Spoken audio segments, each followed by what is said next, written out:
Hey everybody, two dorks, one mic. We're in the double digits of episodes now. This is episode 10. Yay! We did it. We did it! We accomplished nothing! We accomplished nothing. It's been a couple months since we started this thing, and we've accomplished nothing. Hey, we put out one short film, and we're working on others. We actually came up with that fun little thing we were talking about before recording that you're going to film, which I can't wait. We have to put as much effort. We have to put the same amount of effort into from this podcast into making the short films, which is going to be fucking hard. And then I'll talk to you about it after, but because this is what we get for being over 1,000 miles apart. Yeah, it sucks. We're trying to work on shit. It sucks. It's a pro tip for if you ever want to pursue independent production or just create a YouTube channel with friends. Be in the same area. Yeah, that would help. So much scheduling shit. It's gonna make your job hell. Yeah, and try not. It's just gonna be a hassle. Well, and try not to go to film school, and do YouTube, and make your own stuff, and make stuff for the channel, because it's like. I mean, if you can juggle all that stuff at once, then good for you. Because if you can juggle all of that at once, you're not a human being. You're officially a Terminator. Yes. Fucking. So, what do we? We enjoy what we do. We just like to bitch. Yes, exactly. But fucking, what do you want to fucking open up on? What is so I guess we should go with what's the biggest story on this right now that's worth talking about. I guess we could talk about episode 9, not having a director. Okay, yeah, this is still technically I think like a breaking story. I think like that broke like a couple hours ago. Oh my god, breaking news that people will probably already know by the time they hear this. But yeah, we're just coming off like a broken record. Yeah, you know what we're talking about. Colin Trevorrow is no longer directing episode 9, which sucks. Like, it makes me worried that Disney really is just kind of fucking with creativity and doesn't want to do anything outside of the box. Like, they got rid of the two directors for the Han Solo film. They brought in Ron Howard. They not to say anything bad about Ron Howard, he's a good filmmaker. It was weird that when most of the film is being reshot, because the whole DGA thing, I think Ron Howard would have to shoot more than 50% of the film to technically get directing credit. Mm-hmm. So, on an unrelated note, there's a possibility that Paul Bettany might actually be in the Han Solo movie. Yeah. Earlier there was a photo that Ron Howard posted a photo of him and Paul Bettany while working on possibly on set or something for the film, and find that he might be in the movie. So yeah, whatever. But I mean, here's Disney. I just think it's funny. I just think it's fucking hilarious that. Because you go back and you look at the first movie. The first movie is technically an independent film. Like if you look at the way if you follow how it was made, because Fox really had no faith in the film. I think they threatened to shut it down twice. And it's like they had so little faith in it that they didn't even want the merchandising rights, which I bet Fox is kicking themselves about that. To this day. To this fucking day. Because we all know George Lucas lives famously these days as a result of getting those sweet rights. I don't fucking blame him, though, man. Like, if you were getting Star Wars revenue money, would you really want to fucking do anything else? I think if I were in his shoes and knew I had a potential franchise on my hands, yeah, I would probably want to take like a small or reasonable cut of all the merchandising. Yeah, but nobody does that now. Nobody gets merchandising rights to their own stuff anymore. If they're going through a major studio, like Fox, I mean, Todd McFarlane kind of does, though. Yeah, kind of, but it's not really to the same extent.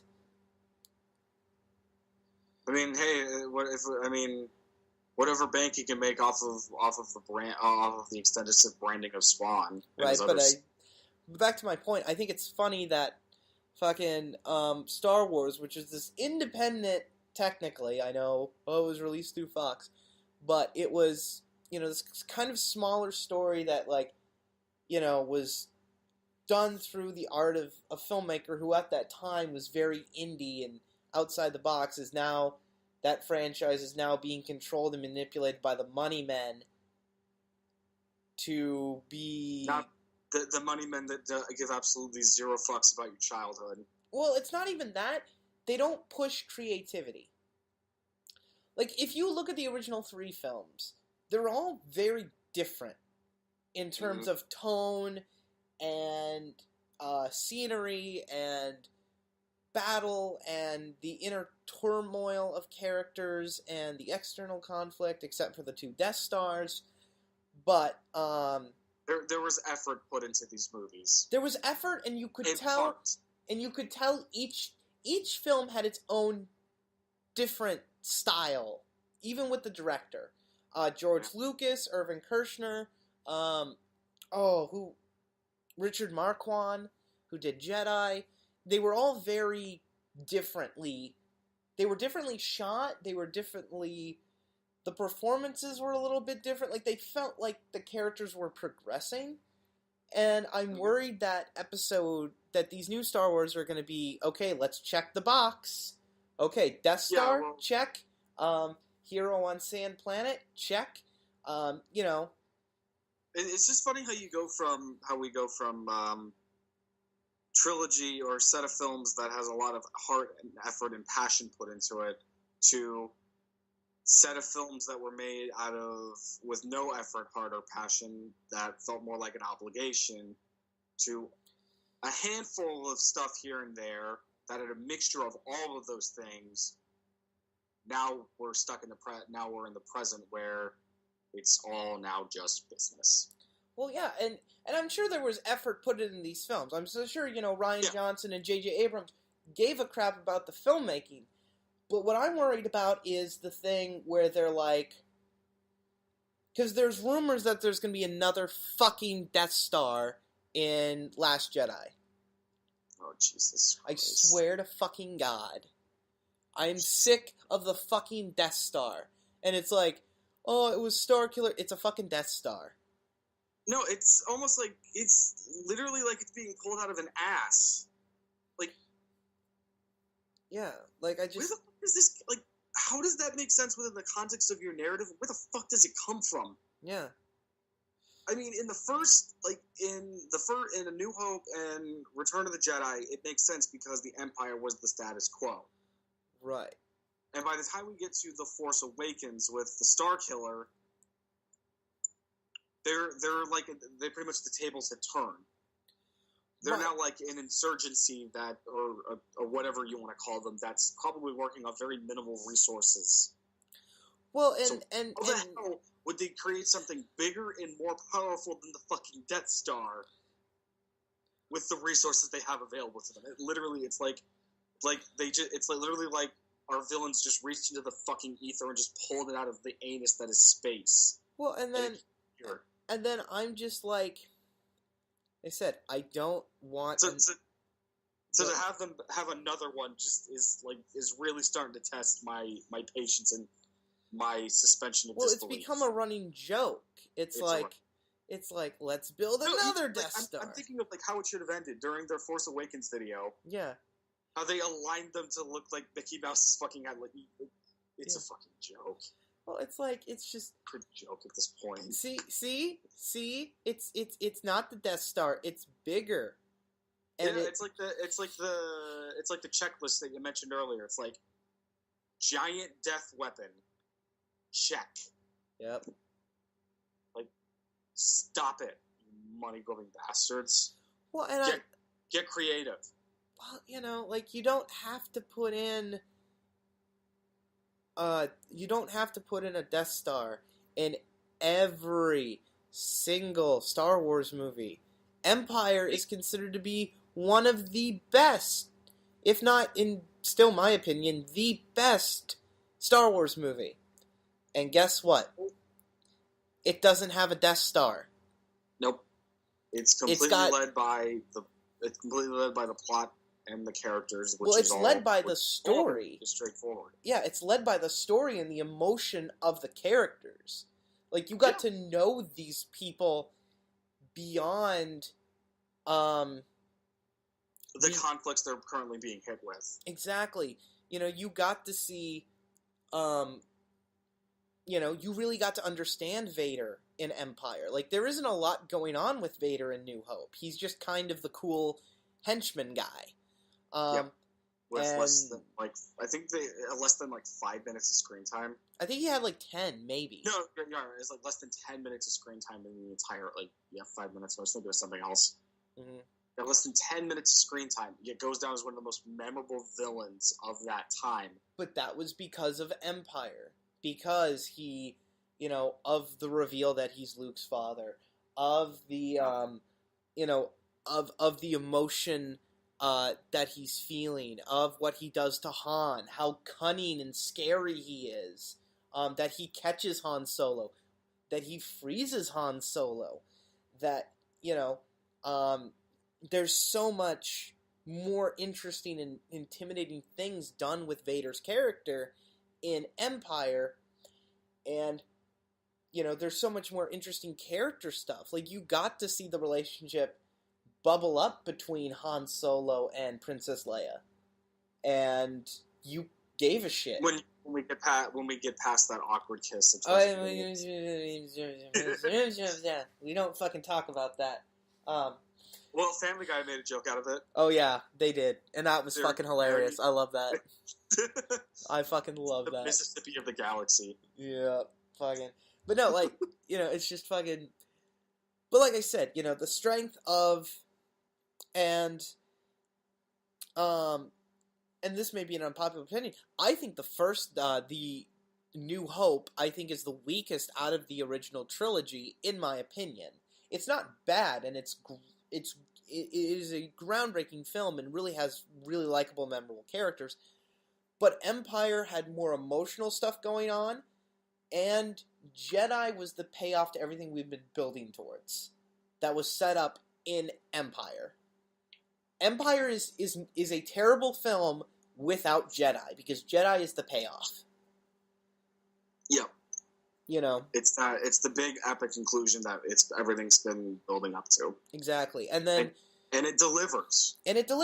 There's some issues. Is it as good? Is it as well technically made as Empire, or have just as strong writing?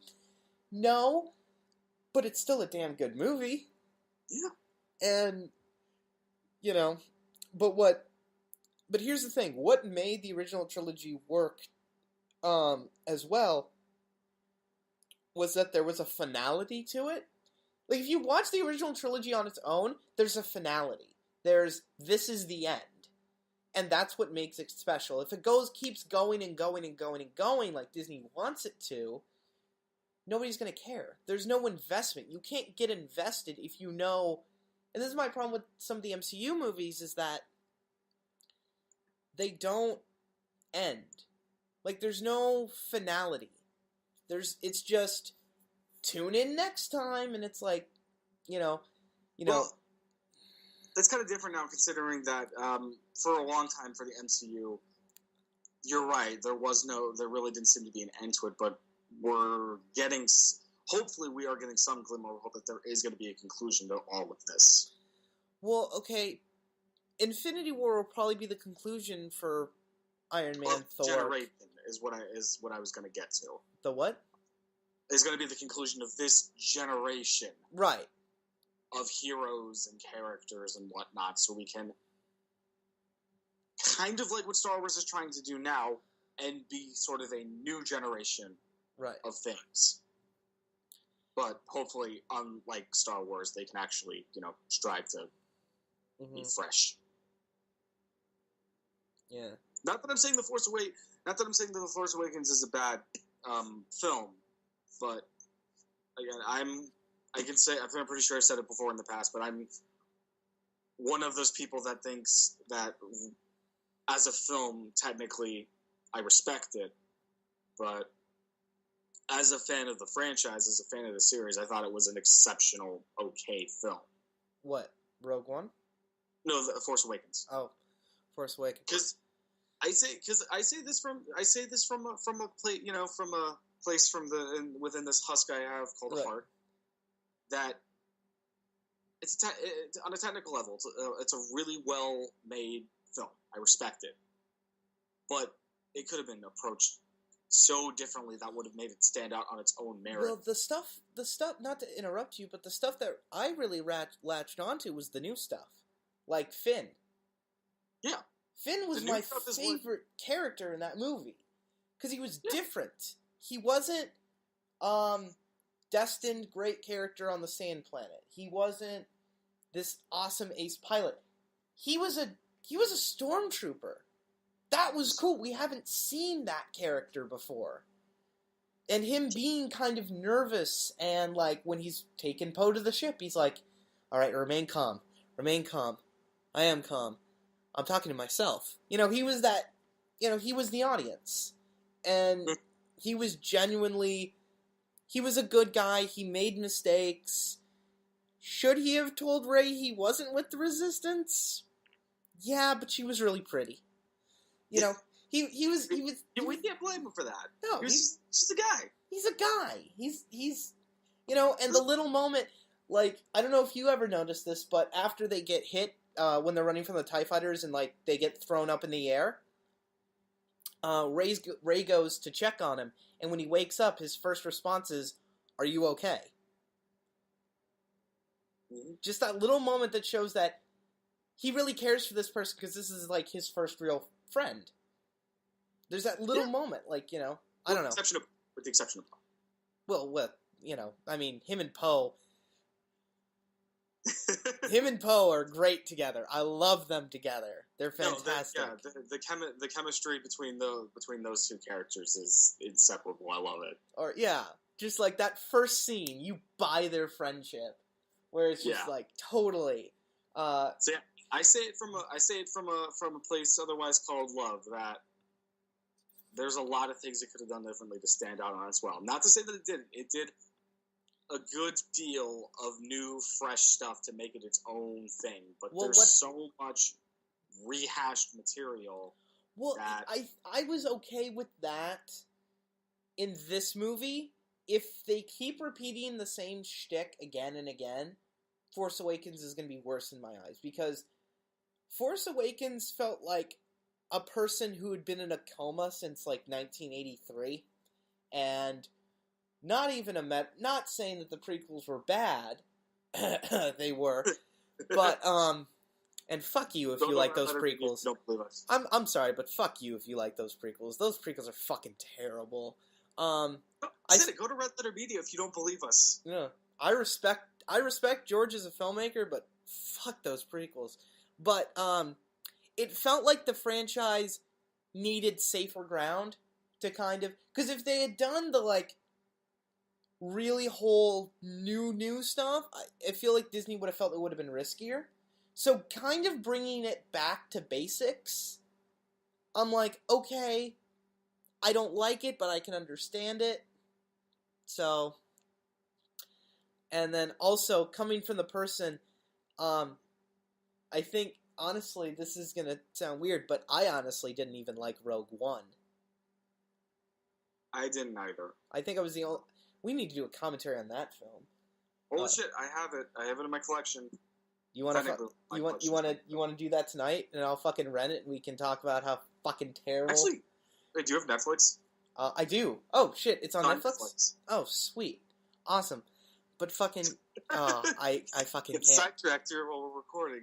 No, I mean, it's a fucking podcast. There wasn't a lot of news that happened, so this will probably just be us talking shit, whatever fucking crosses our mind for an hour and a half.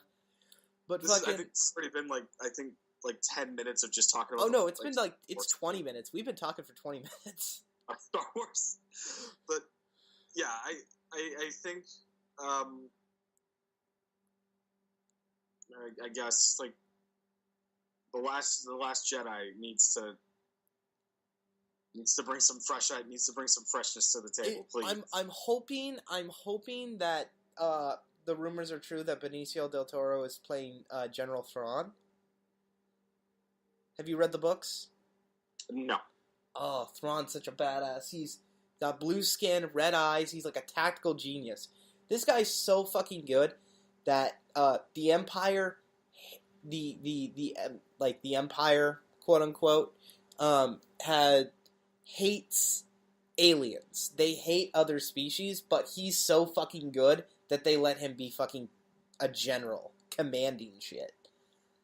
Like he's kind of, if I had to compare him to another character, he's kind of like Bane, like intellectually, like he's just such a fucking tactical genius. All right. But yeah, that'd be a hell of a thing to put in the movie. Yeah. But until they stop hanging the fruit above our heads and teasing us, I don't know. I think we're gonna get another trailer soon, because I guarantee you're probably getting another trailer around. Probably. Well, they're already beginning like their big marketing campaigns. I mean, they just started. I'm wrapping up my part-time work in retail, and we already have like a ton of Star Wars shit that we're selling.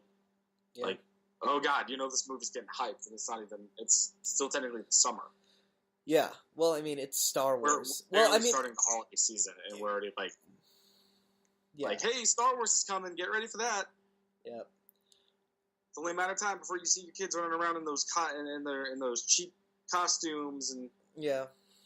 Well, and then fucking also it's like they need to stop. They need to take like a 5 to 10 year break between once episode 9 is done. I'm fine with one more anthology film and then take like a 5-year break.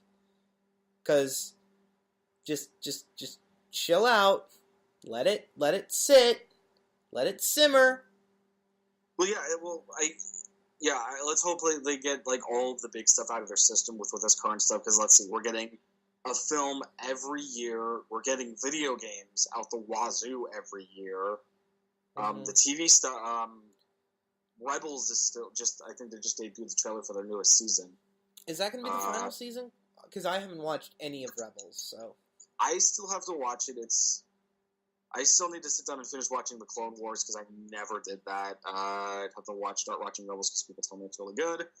But yeah, I think the other day I saw a headliner or something saying like, "Oh hey, here's the new trailer for the latest season of Rebels." So, but yeah, it's constant Star Wars in just about every medium. And I love Star Wars. Don't get me wrong. I do too. But I say with age, as I got older, I'm not going to say that I'm wiser, but I kind of wised up a little bit more, and I don't mean to call it. I don't want to use the word sucker, but I'm not a person that's going to get punked and overly hyped up with every single Star Wars thing that gets announced. Right. I'm a bit more laid back and controlled with my reactions. I'm a fan. I'm a diehard fan of Star Wars, even though I haven't dove into everything it has to offer yet. I'm not in my 20 years of being alive so far. I'm still fucking I think Red Letter Media broke it nailed it right on the fucking head when they did the intro to their fucking Rogue One half in the bag review, where it's like X-Wings. Yeah. No title crawl. I applauded because it broke new ground. I fucking love that. So no, they're like the best people to talk about Star Wars anything. Well, because here's the thing, they get it, but they're actually fucking fans and not like. I had a Star Wars fan who I fucking worked with back when I had a job, and we were talking about Star Wars and talking about like how disappointing the prequels were. And he was just like, "Oh, I love the prequels." And I'm like, "Why?" Because I'm a Star Wars fan, and a true fan loves everything. That is a direct fucking quote. Damn it, I'm coughing again. Shit. That was funny. And I'm like, no. A true fan can admit when something's bad, but still like, no, like you're just wrong. A true fan should. It's not required, but should have an appreciation for just about everything within the brand, within whatever it is. Yeah. But understand that there are good times and there are bad times. Yeah, like I'm a diehard fan of multiple things, and I will admit that there are the good times and there are the bad times. I don't go out of my way and say that I love absolutely every single thing of something has to offer and have no complaints. There are things I like and things I don't. And I'm game enough to admit that as a diehard fan of whatever it is I happen to be a fan of. Then why won't you admit that Die Hard 5 is terrible? What? Okay. Here come the excuses. Hear me out. I will admit that it is a flawed movie. I'm not saying that it's like, oh my god, it's great like all the other movies. I enjoy the movie. What about the part where John McClane runs over a car with a woman trapped inside? Because movie. Or when he punches a civilian and says, "I'm on vacation," even though he's not. He went there to get his son out of prison. Look, the guy fucking hit him with his car. You wouldn't be pissed and hit that guy in retaliation? Or when John McClane goes to Chernobyl. Just punched a guy out of aggravation. Like, you mean to tell me you're in a country where you don't understand the language, your son's getting into a car chase, guy hits you with his car. Like, you would be a little pissed and want to punch that guy in the face before taking his ride to go save your son. But he's not on vacation. Again, like, what about Chernobyl? Well, apparently there's no radiation. It's perfectly breathable. I don't say that it's a good movie. I just say that I enjoy it, and I admit there are things wrong with it. Okay. Yeah. That should be fair enough when I say fair enough when going back to the point that I just made. Exactly. And there are movies that I objectively know are bad, but I have a soft spot for them. Like Suicide Squad. Perfect example. Suicide Squad is a mess, but I love that movie. I absolutely, really, really love that movie. Because it's just kind of right up my alley of like, oh, sweet, let's do bad guy stuff. Even though they weren't bad guys, technically. But yeah, that's a different... Hey, I'm a diehard fan of The Punisher, and I admit just about everything he's been in has been a hit and miss. You know... What about that? The movies aren't that great. Apparently they find a way to mess up his appearances in just about everything he's in. It really took until Daredevil before they finally found out they got it all right perfectly. Oh, he's such a bad character. They needed a great one to prop him up. Yeah, pretty much. I'm kidding. I'm kidding. Don't attack me, Punisher fans. Yeah. So, the verdict on that is, if you're a diehard fan of something, you aren't a real fan unless you're game enough to admit that there are the good times and the bad times for those things. Exactly. And that applies to Star Wars especially. What the hell? Oh. Did you have something on? Yeah, I was on another. Apparently, an ad just played on a website. I hate when that happens. Yeah, I hate that too. Like when you're on the website and you're reading something, and then an ad just spontaneously plays. Yeah. Fucking ads. Goddamn advertisements. But fucking no, God, it's just fucking. Like that. Well, I mean, we've been talking Star Wars pretty much for 30 minutes. Is there anything else we want to? Let's get back to the main focus. Okay, Colin Trevorrow leaving is a sad thing. This is the guy that was able to bring back Jurassic Park, and could have brought some of that sizzle to Episode 9. But although I think I'm the only person on the planet that didn't really like Jurassic World. So, well, hey, you're not alone. I didn't think it was that great either. Now, I will admit I've watched the movie several times since I saw it initially in the theater, and it has grown on me a little bit by bit with every viewing. Yeah. But I still admit that it's not as great as I thought it would be. Yeah. Well, like, it's weird. Like, for me, like, as apparently everybody else on the fucking planet had a different reaction to when they saw that first trailer than me. Because everyone was like, oh my god, the Jurassic World trailer looks amazing. It's going to be great. And there's this cool part at the end. And I'm like, oh, awesome, I'll check it out. So I watched it. And then the part with the fucking raptors and motorcycle came up. And I'm just like, what the fuck is this? Like, I love... remember, I'm pretty sure my eyes rolled hard looking at that. And I'm like, this movie's gonna bomb. It's gonna do terribly. And then it comes out and it becomes like one of the highest grossing movies. I think it was the highest grossing movie of that year. It made one point. I want to say you're right, because I know Fury Road was the only movie I gave a shit about that year, and it was very successful in its own right, but I don't think it outgrossed Jurassic World. Well, because Jurassic World made $1.6 billion at the box office.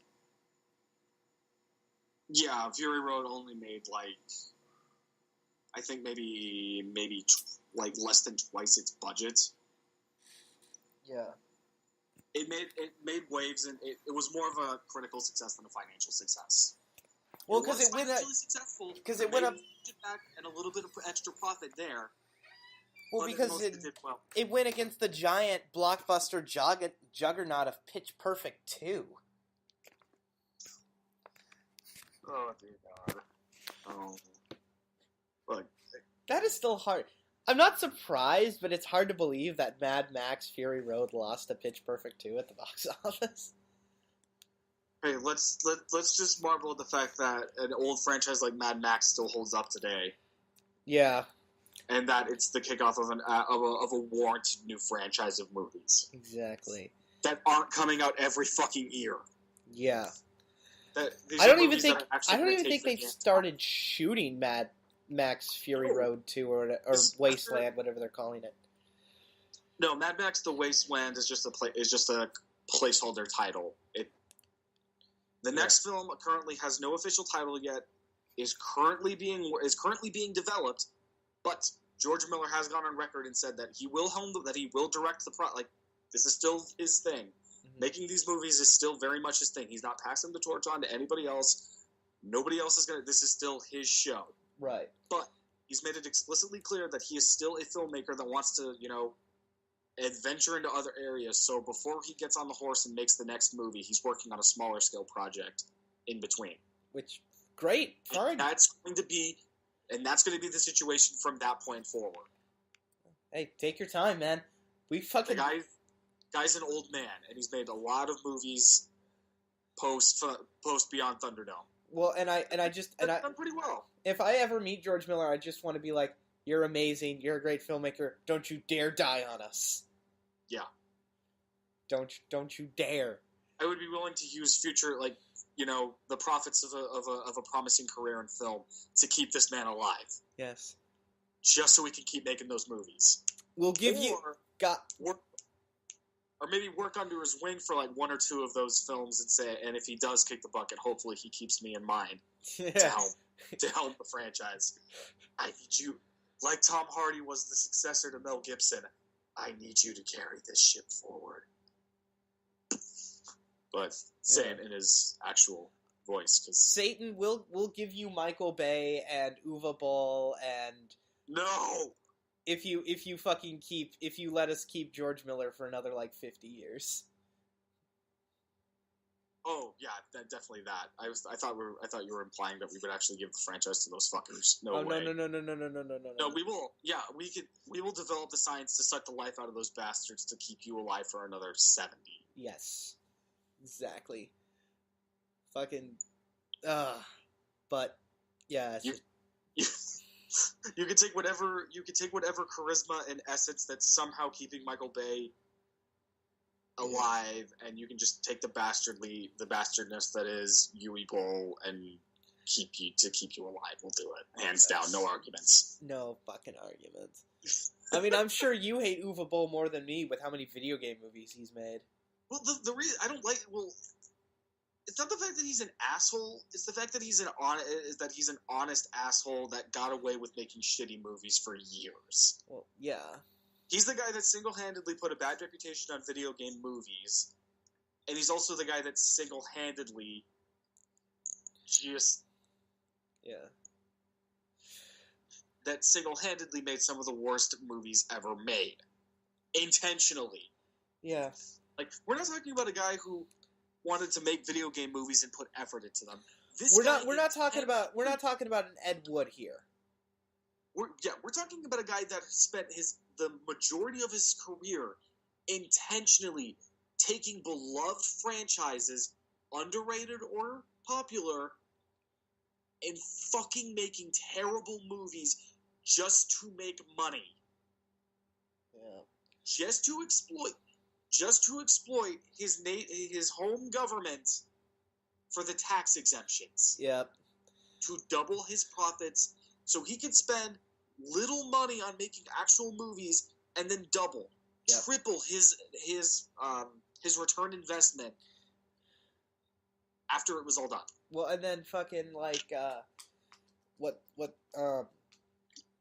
of my favorite lines that Uwe Boll apparently wrote, or somebody wrote it for the fucking script, or the actors came up with it.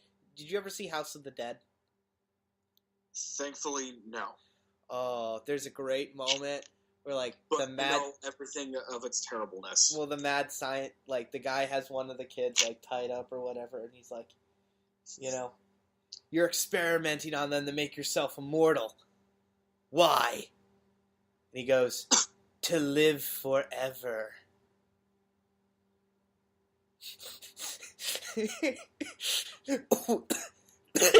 Get Sherlock. That was amazing. I love that so much because it's there's like just so much contradictory bullshit in that movie alone, alongside all the technical issues and inconsistencies within the actual stuff shot on camera. Yes. I'm trying to remember the technique for it, but there's a shot where you can actually see the fucking track for the camera. Yes. In the pullback of one of the shots where all the characters, it's like a wide of all the characters shooting guns. Yes. As the camera's pulling back, you can see the actual fucking track that the camera's on. That's amazing. Oh. Yeah, it's in there. So fucking good. On top of your movie being a piece of shit to begin with, you're pulling me out of the movie by showing us you forgetting the fact. Yeah. So fucking stupid. Yeah. But, fucking... That's such an asshole. I'm glad we stopped funding his career. Yeah. Fucking, but, like I said, it's not like we're dealing with an Ed Wood who honestly thought he was making good movies. You know what I mean? Yeah. Like, I can sit down and love watching an Ed Wood movie. Because they're so bad, but they're made by somebody who honestly thought they were making great material. You know? Yeah. Plus, at least Ed Wood movies, most of them have Bela Lugosi in it, so at least you got one good actor. You know? Fuck. Got this going for us. You got that going for you. Fucking... fuck, man. I don't fucking know. I really hope James Wan's Resident Evil reboot is good. Is he rebooting Resident Evil? Yeah, after immediately.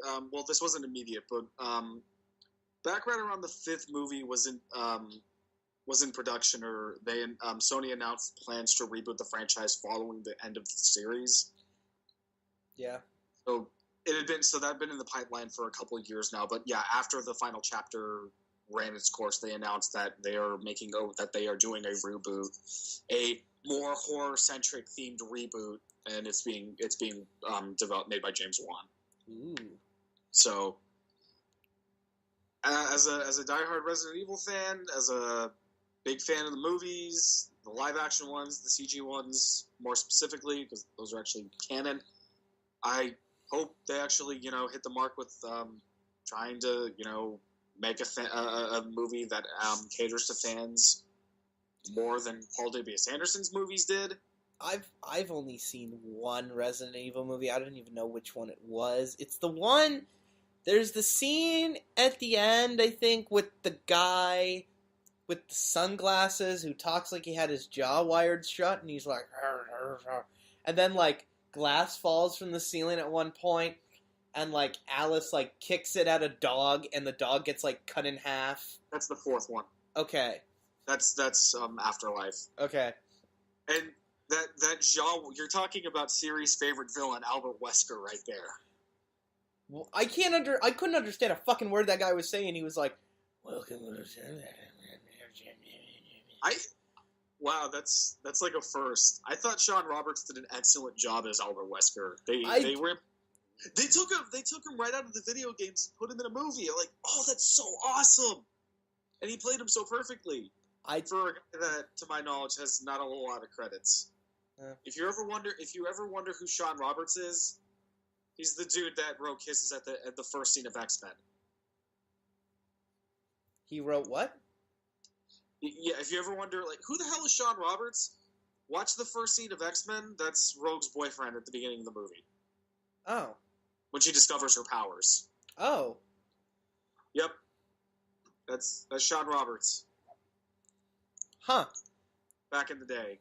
Back in the day. Fucking and day. look at him now. He's playing a video game villain. Speaking of fucking X-Men, how do you I'm gonna look him up. I'm gonna look up what other stuff he's done. Speaking of fucking X-Men, how do you feel about the fucking second attempt that Fox is doing at fucking Phoenix Saga? Oh yeah, I was actually gonna bring that up because the Dark Phoenix, whatever the fuck they're calling it, is I think it's in production now. Okay. Yeah, or it is. Production. I'm like, what the fuck? It's like, what the hell is this? Like, it's like, what the hell is going on here? Yeah. What the fuck is Sean? He was in Triple X3 Return of Xander Cage. Was he? Yeah, I'm looking. No, you're looking for Sean Roberts. Yeah, Sean Roberts. Oh, no fucking way, that was him too? What? Okay, so I'm looking at... Yeah, he's fucking Jonas. He was Jonas in Return of Xander Cage. I'm not seeing this on his phone page. On IMDb? Wikipedia. Because I'm on IMDb. I can probably check his IMDb, but no, I'm looking at his TV career. He was actually on a 2-part episode of Goosebumps. Huh. He played the main character in one of the episodes. Like, I knew. Like, I rewatched that episode like a couple weeks back, and I looked at him like, he looks familiar. So now I'm like, oh my gosh, that was a young Sean Roberts. Yeah. Did you know that? Speaking of young actors, actors when they were younger back in the day. Back in the day, yeah, Ryan Gosling actually got one of his first roles was on an episode of Goosebumps. Yeah, well, he was also in the Mickey Mouse Club. He was in the Mickey Mouse Club too. With Britney Spears. I think Jake Gyllenhaal was in the Mickey Mouse Club too. Oh yeah, he's in Shaw Roberts. He's also. I also have to watch Designated Survivor. Huh. I hear that's a good show because Kiefer Sutherland. Well, who doesn't? I love Kiefer Sutherland. Yeah, who doesn't love Who doesn't love Kiefer Sutherland? He's awesome. Oh, I know what I want to fucking talk about. That fucking Flatliners remake. I just realized we went from like we just started on like Star Wars for like half an hour, and now we were getting really sidetracked. I'll just put this up as like episode 10. We just talk about random shit. We talk about Star Wars, Resident Evil, fucking. Now we're just looking at fuck it. Oh yeah, even on Wikipedia it labels his role it specifically labels his role in X-Men in captions Rogue's boyfriend. Well, that's what he cited as an IMDb as well. Like, what the fuck? I kind of feel bad for this guy. Yeah. Like, he seems like a nice, talented guy, but he's just very below the radar.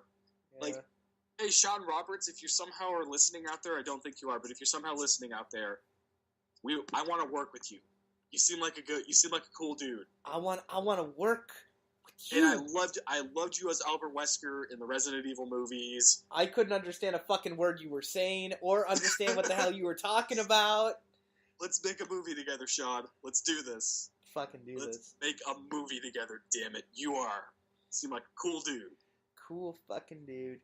Cool dude.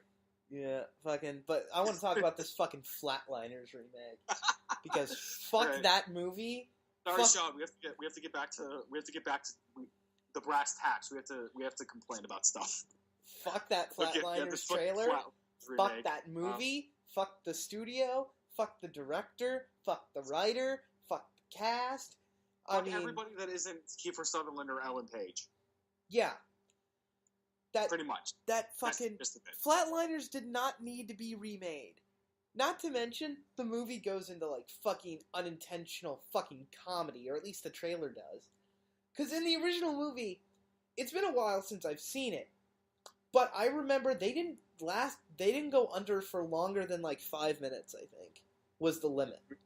And in this new trailer, they're like, oh, I'm gonna go for 8. Oh, I'm gonna go for 9. I'm like, so you're just going to be fucking brain dead. Not to mention, like, the original Flatliners.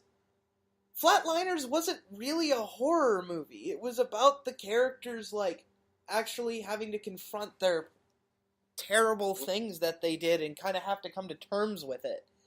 You know? There's a bit more to it than the science that is the plot. Right. Well, and then in this new one, it's like, we dragged something back with us. It's like, God damn it. Fuck. You know, and Flatliners... Here's what we need to do. We need to make a shot for... We should tell them, all right, can you reboot? We're going to do a shot-for-shot remake, and it's going to star Sean Roberts. Jesus Christ. Is Sean Roberts just the new mascot for this channel now? No. I don't know. I don't know. We are not pulling a Gus Van Sant Psycho on fucking Flatliners. We're gonna do shot for shot, line for fucking line. Well, I mean, it's no different than a. What else? No, what else do I want to do? Like a shot for shot remake of? I don't know. I'm just. Seeing that we're up and comers, we need to keep our options open to all the talent that we can get in touch with. True. If that means getting a guy whose career was mostly grounded in below the radar stuff, and playing one recognizable face like twice, then I'll take it. Well, I don't think nobody's on our channel seen our faces. For all they know, we could look like Ryan Gosling. I don't know. I don't know about that. I don't know. I think the only time a couple of years ago, people told me I look like Desmond Miles from Assassin's Creed, and nowadays I'm told that I kind of look like Nathan Drake. I get told I look like Ed Sheeran with hair. I can kind of see that. Fuck you. No. I don't mean that in a bad way. I can kind of see it, but you're you. Yeah. And that's okay. That's funny. I actually know a guy from Full Sail on campus. I'm not gonna bring him up by name, but he probably isn't even listening. I don't know. I don't know. He's a good guy. He's a cool guy. But a lot of people say that he looks like Shia LaBeouf with a. But I always just stood by his defense and say, you look more like Tom Hardy than Shia LaBeouf. And I swear to God, this guy looked more kind of like a slim Tom Hardy than Shia LaBeouf. Huh. And the guy gave me a little bit of praise for standing up, stepping up for him and making that compliment. I don't look like Shia LaBeouf. God. I know people say it jokingly to him, but I honestly meant what I said to him. Like, Yeah. Hey, you remind me of one awesome-looking Brit, and that's A-okay. And that is A-okay. And then I knew another girl who probably dislikes me for reasons that I don't know, but a lot. But when I did know her, when we did talk, people constantly told her that she looked like Scarlett Johansson, and I never saw that. I always thought she looked like Jeanette McCurdy from iCarly and Between on the Netflix series. But everyone has constantly brought that up, and she was always like astounded by that because she wears glasses. Because she has she had like a bowl style haircut, and she always wore glasses. So it was kind of like a Clark Kent kind of thing where people just couldn't put that. Where people would tell her this, and she just couldn't see it. She was the 90s, like all that kind of girl where it was like, you know, let her hair down, take the glasses off. Suddenly, she's Scarlett Johansson. Yeah, something like that. Fucking Jesus. something that everybody else saw, but she couldn't. It was kind of funny. Yeah, I don't know. Funny. But I guess if you go to film school, you're probably gonna be told that you look like a celebrity or something. Well, that's why I'm a writer. I have a face for behind the camera. I unfortunately have a face for both sides of it because I just don't have a choice. I personally want to work behind the camera just about all the time, but most of the time I don't have a choice. I have to step in front of it. What you're saying is that sometimes you want to be on both sides of the camera. I would have loved to play Bane, just to pay respect to Tom Hardy's performance as the character. Yes, because I am Bane. Or am I Sean Connery with a gas mask? You will never know. You don't know. You don't know. Oh, fucking just... Ugh. Fuck, this episode is just off the rails. Off the fucking rails, but hey, it's different, like we keep always talk about. Yeah, fucking... We're at 50... different, everybody. We're at 52 minutes, and we've talked about maybe 2 fucking stories. And those were, like, the shortest parts of this. Well, I mean, I'm sick and a little bit delusional, and it's been a very dull week. So. And I'm very tired, so I don't... It's like, what the fuck do you want from us, What do you want from us? It's Labor Day weekend. I'm probably gonna put this up fucking on Tuesday. Fuck it. Or Wednesday. Fuck. It's fucking Tuesday when we start. You know what I mean, damn it. Fuck. God damn it. Fucking long weekend. Jesus fucking Christ. Fuck. Do we have anything else that we want to fucking... we could get back to the... Shit, what was it? We're totally professional podcasters, guys. Totally. Is there something as a professional podcaster that's unsponsored? Okay, so we're in agreement. Colin Trevorrow leaving Star Wars is a bummer. Yes. Dark Phoenix is probably gonna suck. Because it's Simon Kingbird. It's the guy who fucking wrote X-Men 3 already anyway. And he's like, we gotta keep this story grounded. We don't want to go cosmic. I'm like, you don't want to... We could step back to the DC side of things and talk about how nobody gives a shit about the upcoming Teen Titans show. I'm excited for it. I just don't know why they cast, like, the watered-down, unlikable version of Will Turner's son. Yeah, they pretty much... Well, they've only cast one person whose work I'm kind of familiar with. Yeah. Like, I don't even know how to pronounce his last name. Will Turner's son. He's the guy from the newest Pirates, and he was the protagonist in The Giver. That's what I'm going on. Okay. Brenton. Sorry, I can't pronounce your last name. From The Giver. I'm gonna fucking look this guy up because is gonna be playing Robin in the Teen Titan show on TNT. Is he Robin or is he Dick or is he Nightwing? I think he's probably gonna be Dick Grayson. No, I'm saying not Dick Grayson. Sorry, Tim.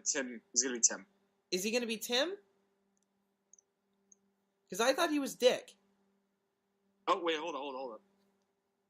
Nope, it's Dick Grayson. Okay, but my thing is he going to be Nightwing or Robin? I guess we're gonna have to wait and see. But so far he's the only actor who I distinctly recognize to be in the show. I'm not familiar with the previous credits of the actress playing Raven or Starfire. So far I can kind of respect that they're getting lesser known faces to portray these characters in the show. That's something that I definitely encourage for media is give the new up and comers a chance to shine, show off what they can do. That's awesome. But I honestly I keep forgetting that the show is getting made and I don't care. Not that I'm saying it's going to be bad. I just kind of don't care. I don't care. I don't care. Do you have anything else to say about that, or is that pretty Oh, you're still looking up the guy, aren't you? I'm looking up the guy, and it's just like... Yeah, I'm not the only one who's doing it, huh? You know what? To you, sir. To you. But no, fucking... He could have been this guy could have been on a TV show or something, like a very obscure role on a TV show a couple years ago.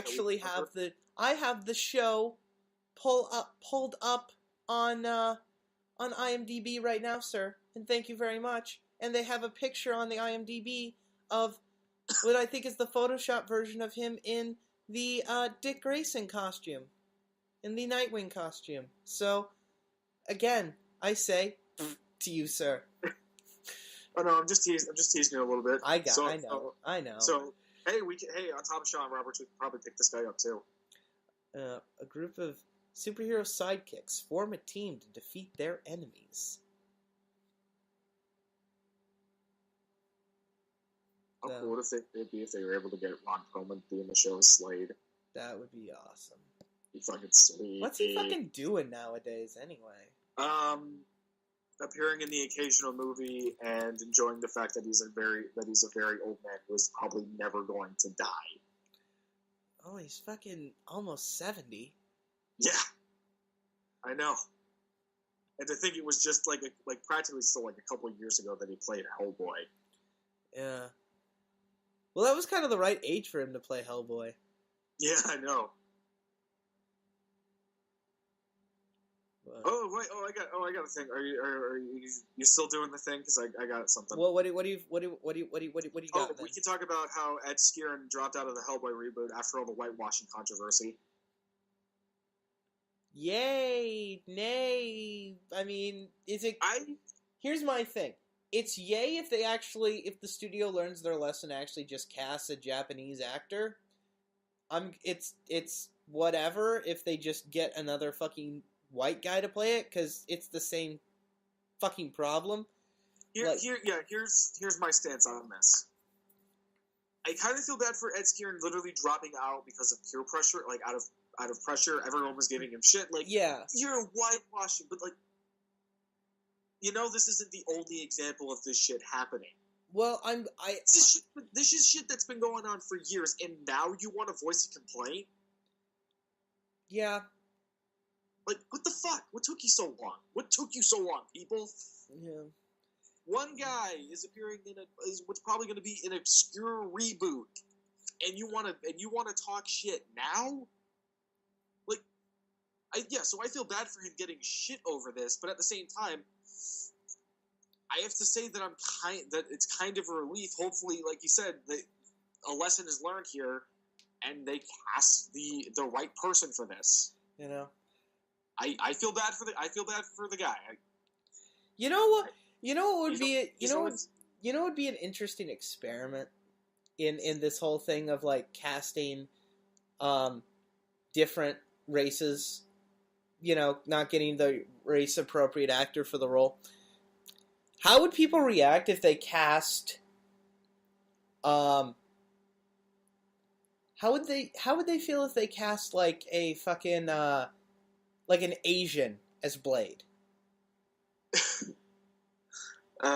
No, like you get like an Asian actor to play Blade.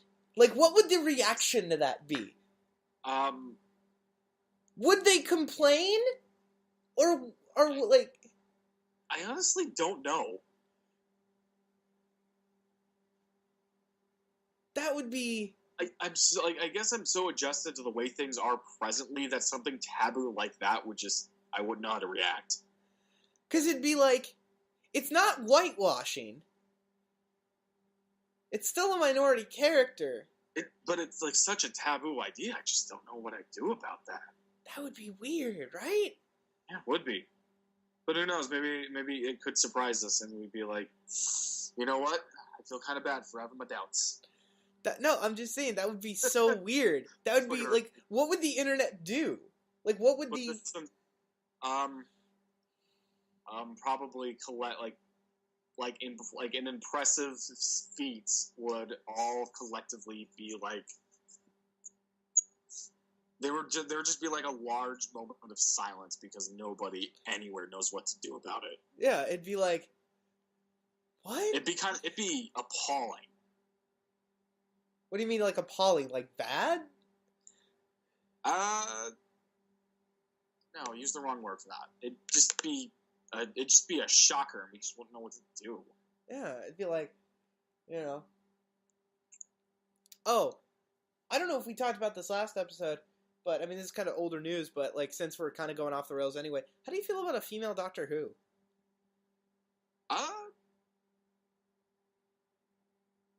I'm game. Yeah, because that's happening. From my understanding of the show, this seems like a totally legit concept. I'm fine with that. Hell yeah. I mean, I haven't seen any Doctor Who past Series 8. I still need to see Series 9.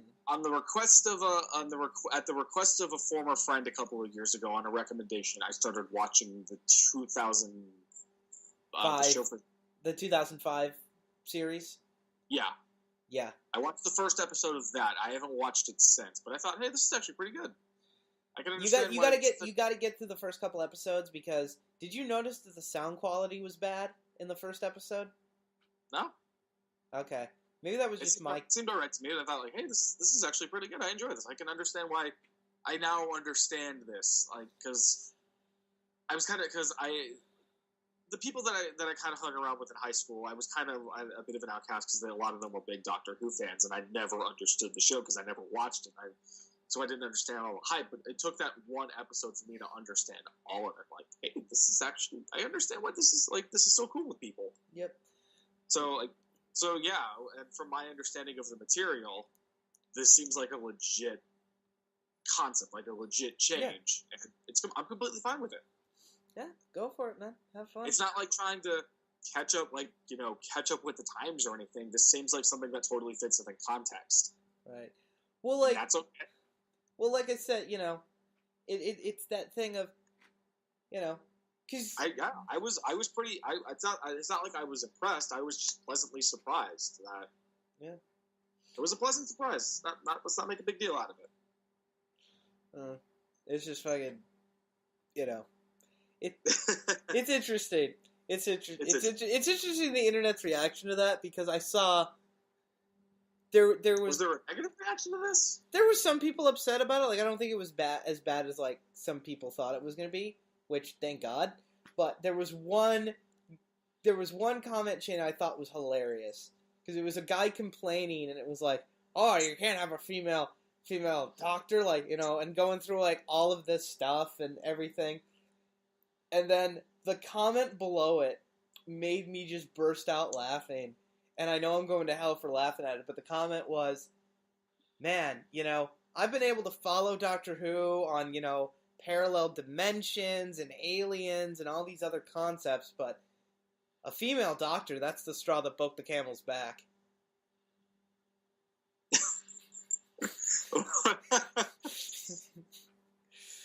Yeah. It's quite the remark. I thought that was hilarious, because I'm just like, really? Just everything else in the show is fine. Just, God forbid we let a fucking woman be the doctor. Hey, first this, next thing you know, they tell me, like, there's going to be a spin-off of Rick and Morty that focuses on, like, an alternate universe where they're females. I think that would be hilarious. They could probably... It'd make for a funny episode. That'd be a funny one-off episode. It would be. No, it could totally be like that chain of one-off episodes of Adventure Time where they gender swap the characters. Yep. But fucking just do that for one episode, and just see what happens. Did you see the Pickle Rick episode? I fucking loved the Pickle Rick episode. Pickle Rick! I would actually just go back and rewatch that first clip from the official trailer, just because I just love the way he says the line. It's just, I thought it's so funny. Yes.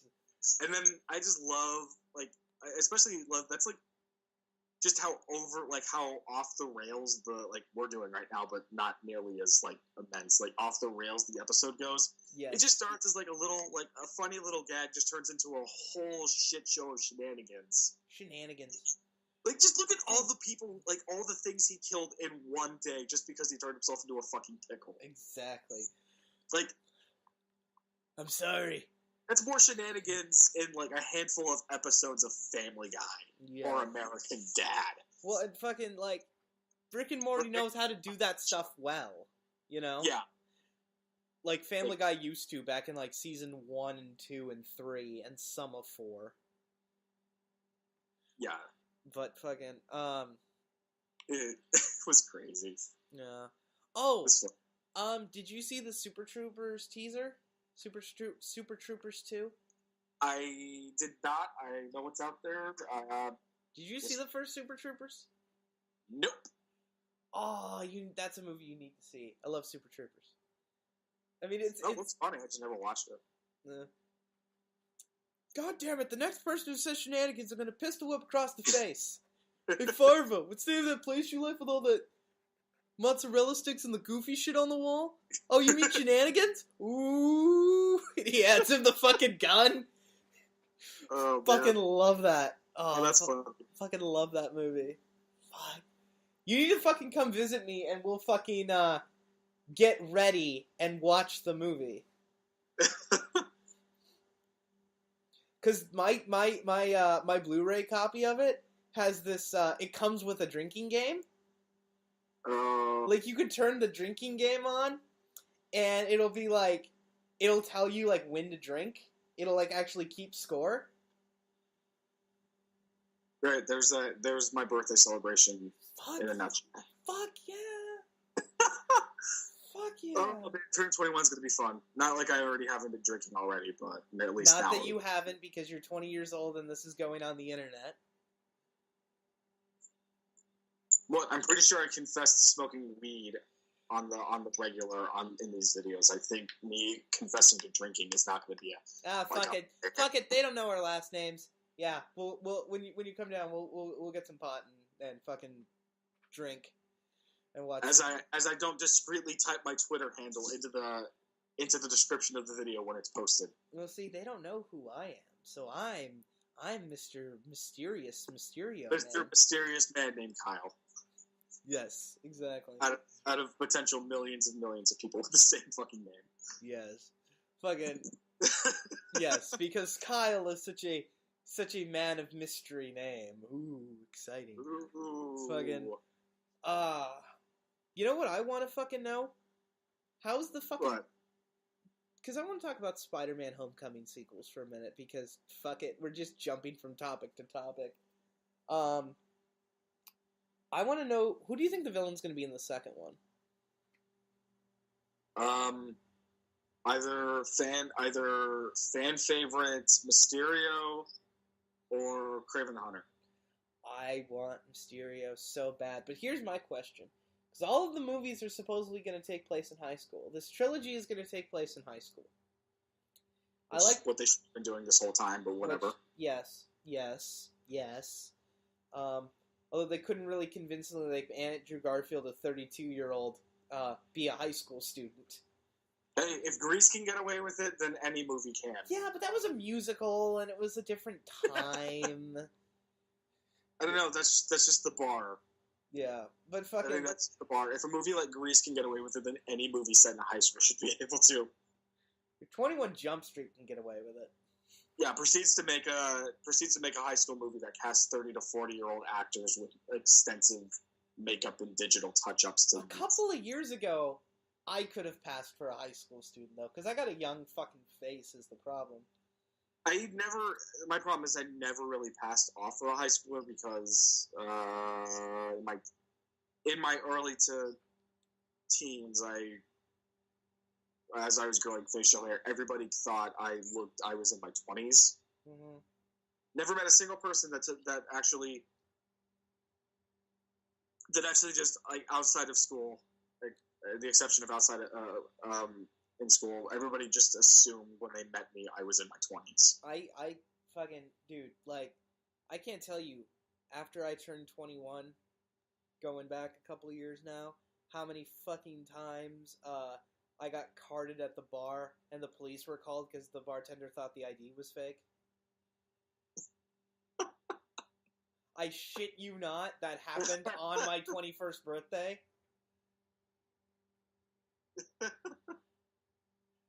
I got free drinks. I'll just be sure to grow out my facial hair a lot, to the point that it becomes bothersome. No. Here's what you do. When you finally turn 21, go into the bar wearing fake glasses, a really obviously fake beard and mustache, and just present your ID normally, and just see how they react.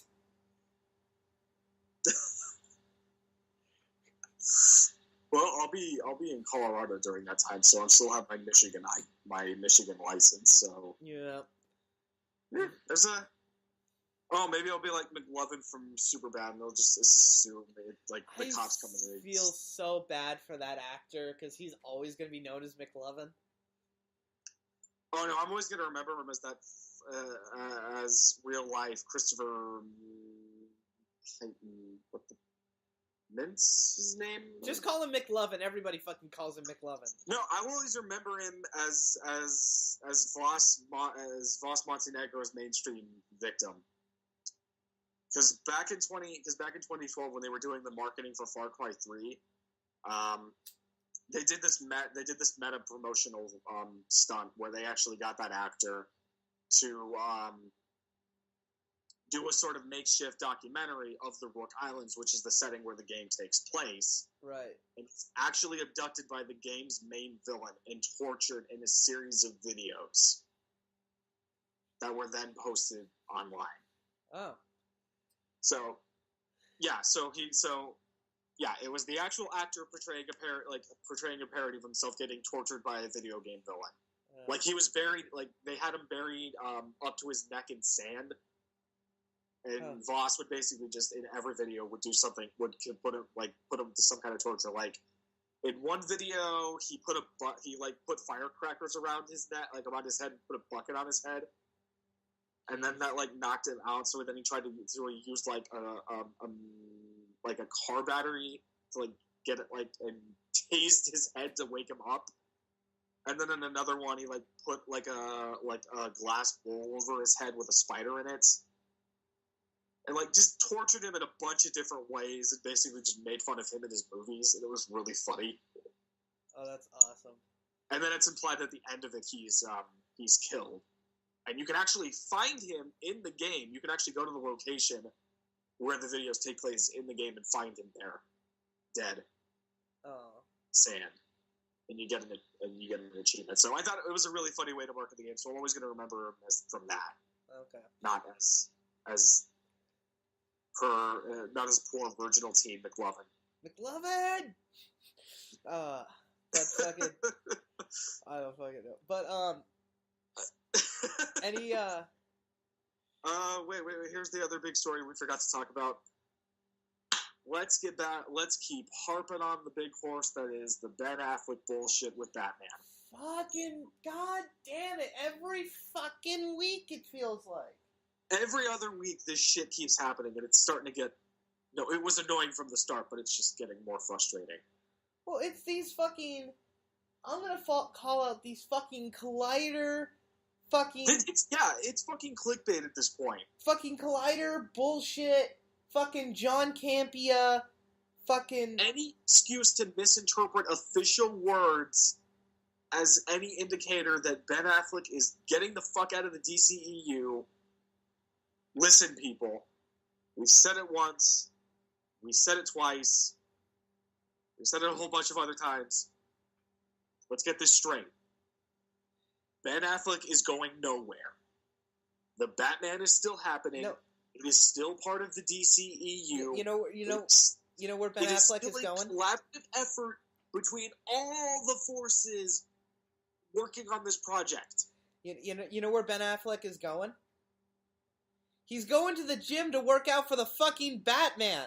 And then he's going to get in his car, he's going to go home, hang out with his family, and he's going to fucking read the script that Matt Reeves is writing, and then he's going to fucking get ready to shoot the fucking movie, then he's going to go to set and film it, and he's going to spend time there, then he's going to go to the fucking premiere, and he's going to laugh in your fucking faces when he's like, oh, apparently I don't know if I'm even in the fucking movie. That's what he's going to fucking do. Yeah. Jesus. Like, good? Is everybody clear? We all good? These fucking awesome clickbait. I'm gonna pretend that I heard you. Yeah. Good. It's clear. We got it straight. Yeah. This is what's going down. Well, because like even you and I, we make clear these are just things we've heard and rumored, and like there's no like we're not like officially saying like we're not a news source. We're just a podcast. We're people with opinions on certain things, and when we hear things, we give our fucking opinions on them. And if you like our opinions, great. Subscribe, fucking like the video, whatever. Support the channel. That'd be fantastic. But if you don't like it, then guess what? You don't have to listen to it. But the point is that we're not the news. We're not like official anything on that. We're not Variety. Nobody's that. So these Collider, shit like that, where it's just like they want to be these fucking breaking news sources, and it's like, shut the fuck up, because you're creating nothing but headaches and clickbait, and it pisses me off because I'm gonna go into a fucking rant here. When the fuck did the geek and nerd community become the jock assholes? Because it used to be that we were fucking happy. And like, oh shit, they got Wolverine's claws right. Oh shit, there's yellow on his costume. Like, we used to be fucking happy.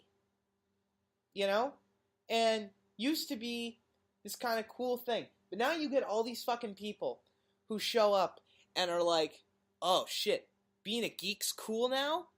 Oh, well shit, I've never seen fucking, anything geeky, but I'm gonna pretend to be it, and I'm gonna break news to get clickbait. No, what happened? When did this become that reality?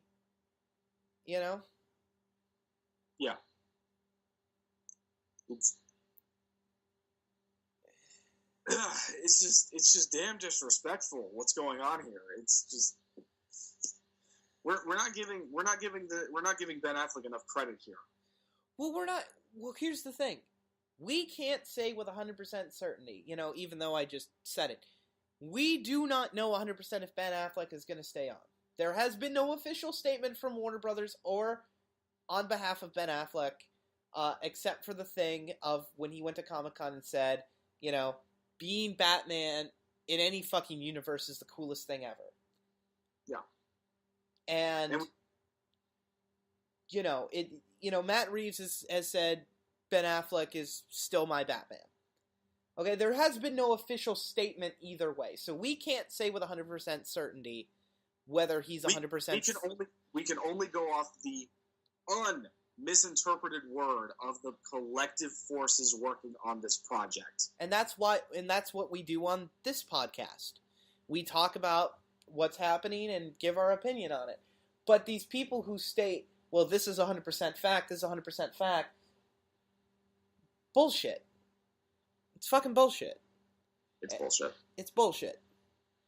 It's I almost want to create a jingle for whenever time, like a news article, quote unquote, breaks that Ben Affleck's not in the Batman, so we can play it whenever it happens. It's like, fucking, I don't fucking know. Just like... this isn't every other day, every other week kind of thing. And just hammering down the truth as we know presently so far is all we can do. Yeah. Not stretching the truth, not misinterpreting what's been said, just going off of what we actually know. Did you see that fucking article about Casey Affleck talking about the Batman? Yeah, how they said about how he was on that radio show. Sure that the brother's gonna stay aboard. Well, because did you watch the video? No, I didn't. This is what happens in the video.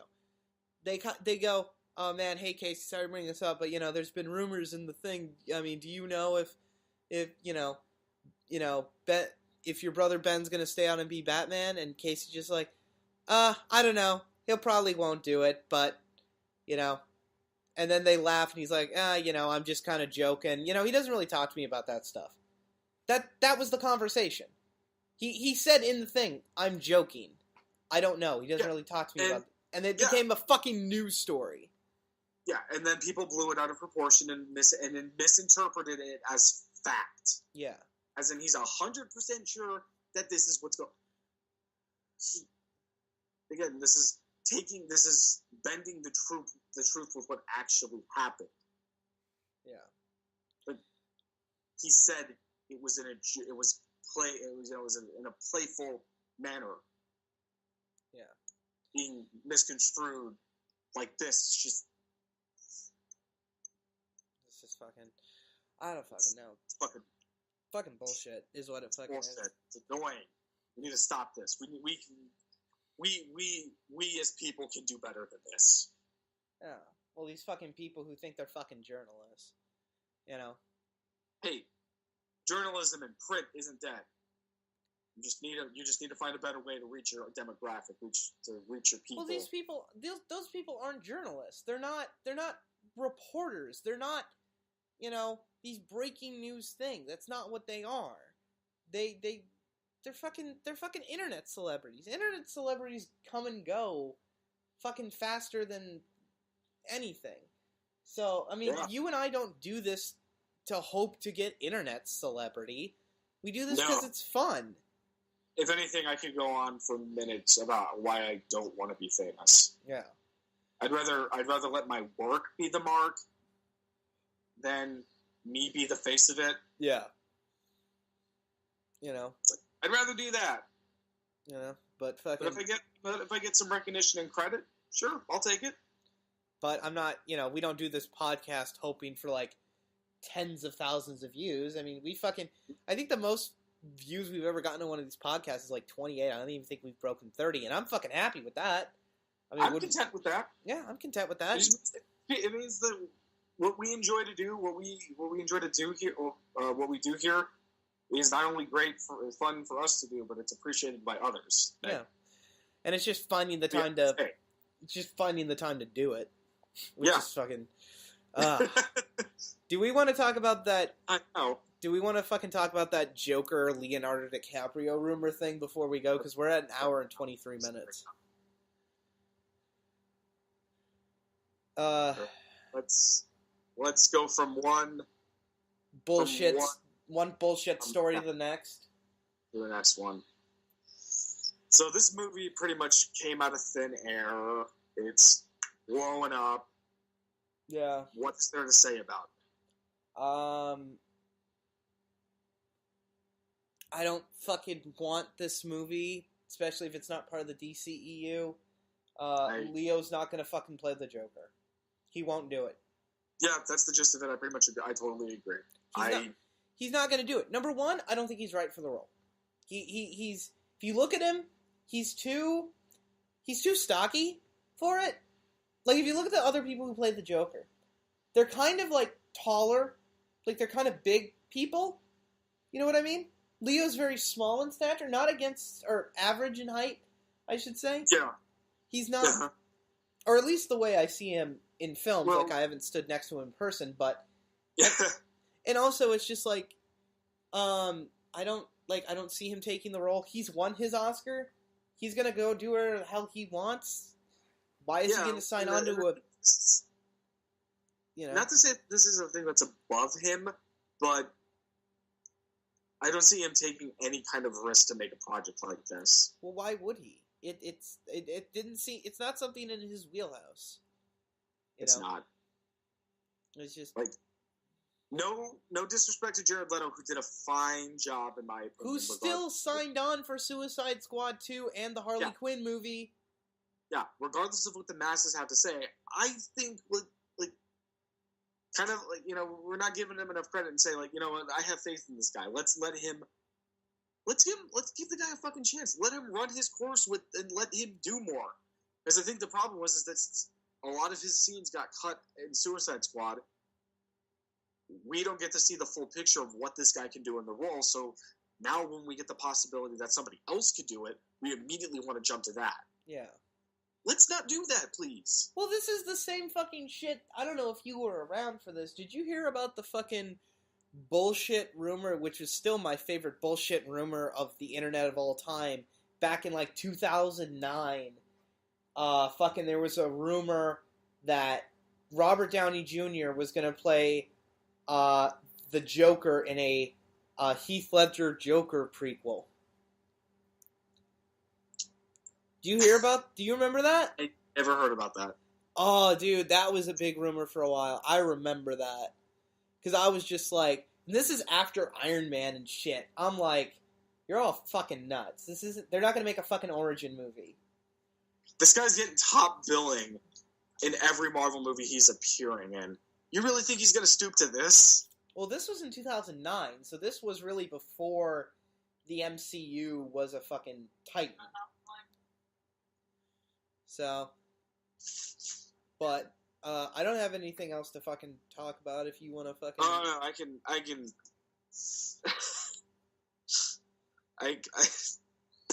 Okay, there's more. What do we want to fucking? Because we're at an hour and 26 minutes. Holy crap! Longest podcast. We did it, guys. We did it. Is this our longest podcast? I think it is. I'm gonna fucking check. I don't think so. We pulled it off, everybody. Let's see. We don't need to talk about Justice League because that's gonna be fine. Oh, I can lightly complain about how Marvel needs to stop teasing us with the Punisher. Just give me a full damn trailer already. Jeez, Marvel. Like, this is the longest you made me wait for the payoff to something. Come on, guy. Come on. I know you're better than this. I doubt you guys are, like, overly paranoid that this is going to be a shit show. I'm pretty sure this show is going to be fucking awesome. You just got to have some faith.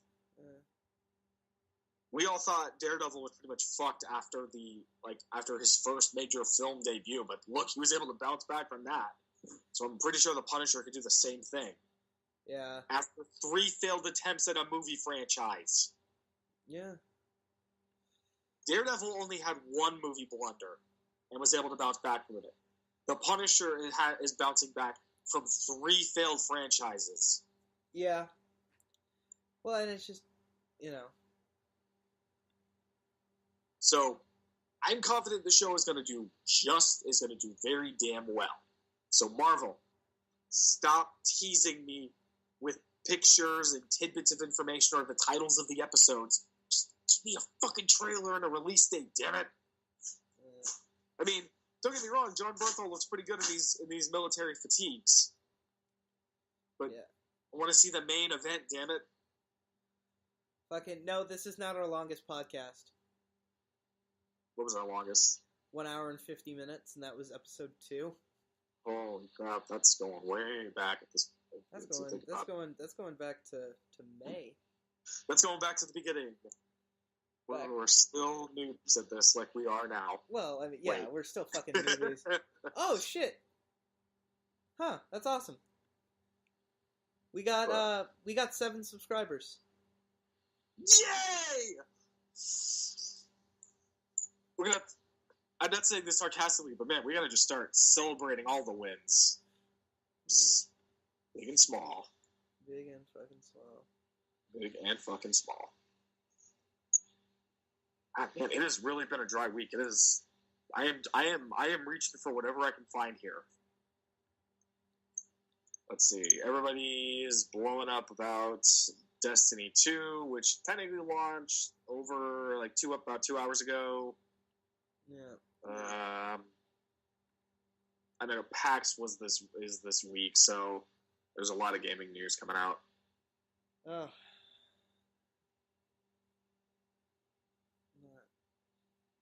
No, it's just...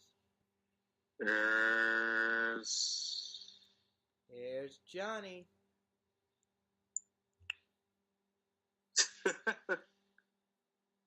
Yeah.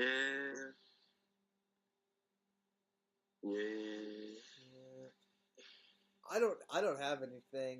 I am just scrolling through the feed. I am looking for whatever I can find that is conversation worthy. There's got to be something, man. I mean, there's got to be something that we missed. I don't think there is, and that's kind of sad because we were like off topic for like 95% of this fucking video. I wouldn't say it's too sad. I'd say it's just organically flowing from one dumb thing to another. Yay, organic flow of shit. We got flow, just like when we write. Exactly. God. What fucking... Well, I mean, we've been coming up with story ideas recently. We've been writing scripts. You more than me are in a constant just chain of ideas. I mean, how many times did I fucking call you when I'm supposed to be doing my schoolwork, being like, "Oh, I got this great idea." Not a lot of times, man. A lot of times. Yeah. And then I'll get distracted and fucking be like, "Oh shit, I should probably do this assignment," and then do it half-heartedly and hope that I fucking get a decent grade. We just need to call up the respective forces and just start pitching and just start taking off and just see if we can get offers left and right. Just be like, we are great geniuses. Hire us. No, that needs to be like a new approach for us. Like anytime we come up with an idea, do what it takes to make a pitch. And then just immediately just send it out the door and see if it sticks. Mm-hmm. That way we can start. Oh wait, did we talk about the shit show that's going to be Inhumans? Oh fuck that! Fuck that! Fuck that! I refuse to fucking watch it. Well, okay, I will watch it when it comes to my fucking TV. I'm not going to the fucking theater to watch that piece of shit. I will gladly do a fucking commentary on that with you when those 2 episodes come out. I'm mostly going to be pitying Anson Mount. That's pretty much going to be the majority of like me sitting there. It's going to be like, oh my god, poor Anson Mount. How did they get you? Why did they do you wrong like this? Somebody at Marvel may just not be an Anson Howell fan and just be like, I'm going to fuck his career so hard. You get the feeling somebody watched just about every season of Hell on Wheels and thought, this guy's fucking awesome. We need him in our show. And then, I guess just blindly taking the offer. Not saying that he did, but I'm just... Well, it's a fucking Marvel project. Hypothetically, or just saying, maybe he just took, oh, hey, it's a Marvel thing. Yeah, I wouldn't mind, dipping my feet in those waters. Yeah. And then he fell, all the way in and realized he was way in over his head. Yeah. It's because Anson Mount, kind of like going back to the Sean Roberts thing. I keep harping on this. He's just one of those actors that's just kind of been around. Kind of knows their not to say that they're not to discredit their talent, but not overachievers. They've had their place in the world. Yeah. But have done some notable stuff. He's done some notable stuff. He's been in some movies that he's done some good work in movies that I've seen. I absolutely love Hell on Wheels. I think it's a great show. I absolutely loved him as Sebastian Castellanos in The Evil Within. Kind of bummed he isn't reprising the role in the sequel, but I'm gonna guess Inhumans is the reason why. So, yeah, I respect the guy. I think he's a talented actor. So to see, this show being such a ball drop is just... Well, apparently, nobody likes it. The reviews for Inhumans are just not good. Yeah. So, fucking... It's, shit. It's unfortunate. Because this could have been the ticket to get me to reading Humans finally. But... Well, and fucking, Inhumans...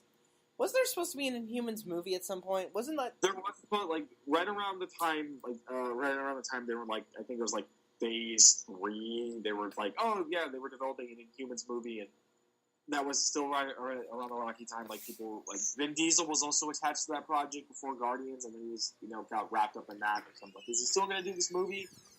And then they just basically just revamped the entire project and made it the way it is now. Well, I mean, it's hard to do a fucking Inhumans movie because it's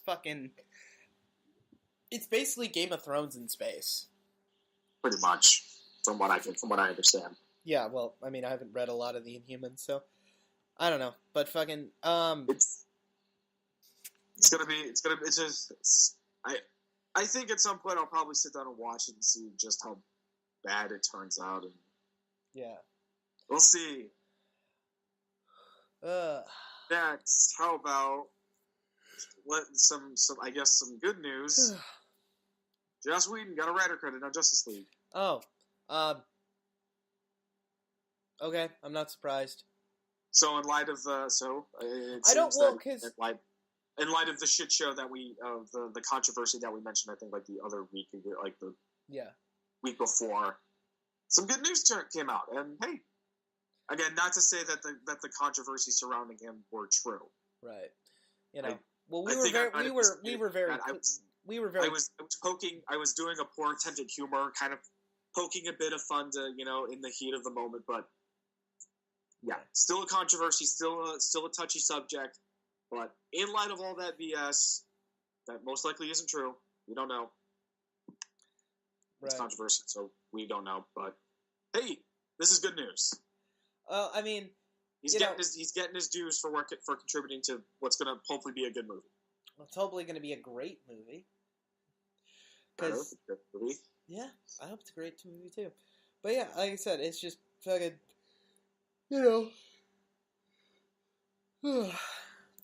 although I feel bad for Zack Snyder, honestly, because when this movie comes out, if it's great, Joss is going to get all the credit, and if it's bad, Zack's going to get all the blame. I think I'll be conscious enough to pay respect to the man, and I know you'll probably do the same. Like, hey, guys, remember, he's the guy that started this. Yeah. Snyder may have not made some of the best decisions with these movies, but he's the guy he was the powder keg for this whole thing. Yeah, So do not forget that. No. When we're looking back on this big franchise years later, let's remember he's the guy that did it. Yeah. It's that thing of fucking like people are like, oh, Joss, it goes back to those people who don't understand how fucking Hollywood works, where these reporters who go like, oh, Joss Whedon is directing like 70% of the movie. He's reshooting 70% of the movie. Okay, if Joss Whedon came in and reshot 70% of the movie, they would have to give him directing credit because that's how the Directors Guild works. The way the Directors Guild works, and I don't know how this is going to work for Ron Howard either on that Han Solo movie, the director has to shoot more than 50% of the film to get directing credit. So Zach is going to... And from what I understand, I think it was like either 15 or... It was mostly like reshoot stuff that Joss was doing anyway. He just rewrote... I think he just rewrote a lot of the third act. Just kind of did that stuff. But Zach is getting directing credit because he shot more than 50%. So it's his movie. Yep. So, again, I don't understand this idea of, I just thought it was... He's helming the ship, so that means he gets all the credit. Yeah. Fucking...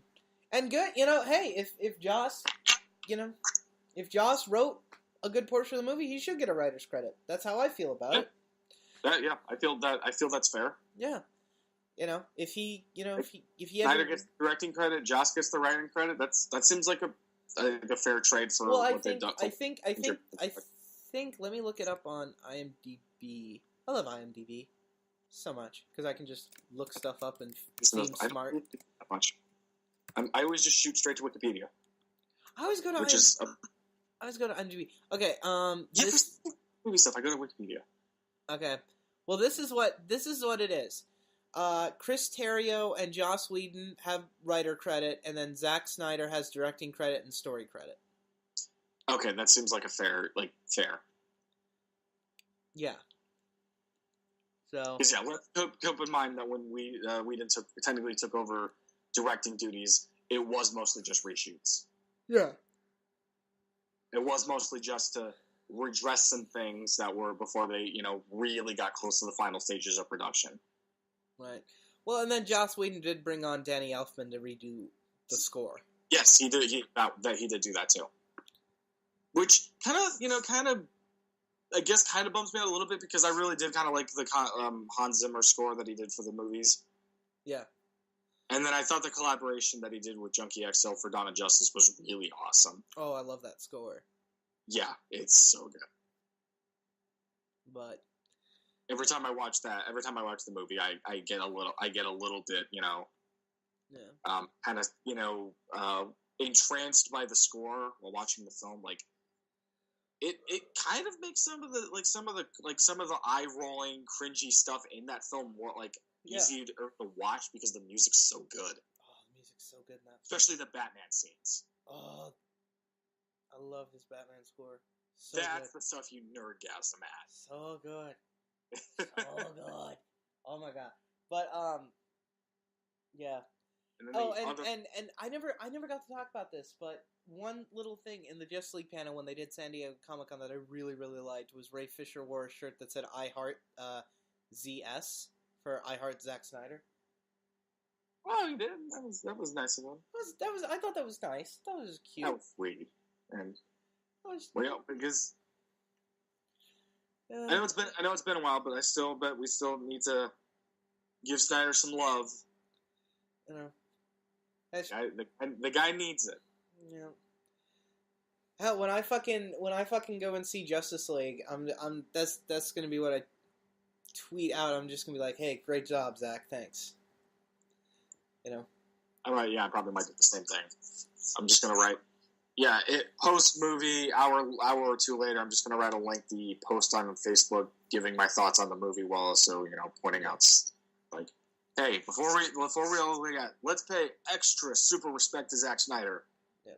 Well, that's his baby. It should be Zack Snyder, Chris Terrio, Joss Whedon. Those three. Yeah. This is their shared baby. Thank you so much, guys. No problem. Yes. Thank you. You guys did a great job. You did it. And speaking of things that need to get done, Justice League Dark is getting some polish. Yeah, Justice League Dark is getting polish, and they're looking for a director.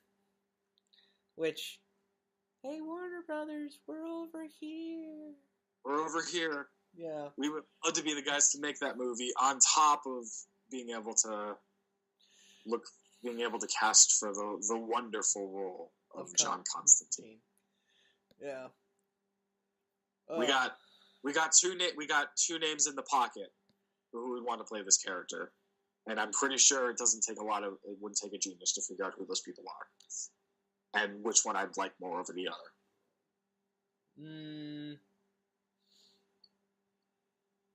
Matt Ryan? No, you know the one. You know the one I want. Keanu? Yes, Keanu. Honestly, I'd probably go Ian McGregor. Yeah. If we had to settle with an alternative choice, I would say Ian McGregor, definitely. Well, because I would give Keanu a cameo. The way I would want this is if I could have my dream casting, I would say let's do a little bit of retconning and let's create like a spiritual revamp of his portrayal for the movie. Yep. Well, and fucking give him the same outfit he wore in the movie. Maybe frost his hair with a little bit of blonde. Yep. Boom. Olive-colored trench coat. Olive-colored trench coat. Yeah. Boom. He's Constantine in this universe. Yep. Just with a little bit of touch-up. Don't make Keanu do a British accent. No, what I like about the film is how he managed to successfully do an alternative take on the character so well that it technically became canon.